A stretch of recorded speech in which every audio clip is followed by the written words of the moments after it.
Windows 11 Trackpad Gestures, Tips and Tricks.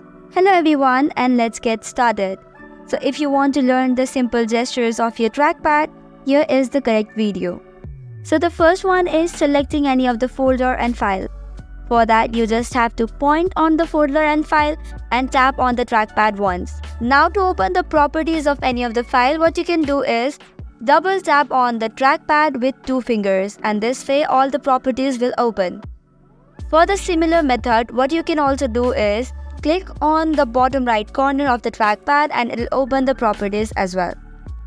Moving towards the zoom in and zoom out, what you can do is just scroll up to the trackpad and scroll down. Doing so, you will zoom in and zoom out. Similar manner, you can even pinch in and pinch out to do so. The another trick or gesture in the Windows 11 trackpad is 3-finger gesture.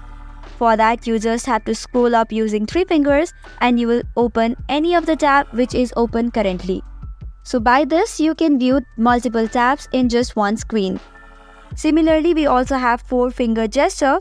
If you do so, you can switch easily between desktop 1 and desktop 2. So this was some of the gestures of the trackpad.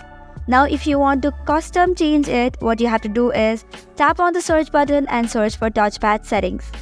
Now here you can see different types of options such as scroll and zoom. You can select your direction of the scrolling.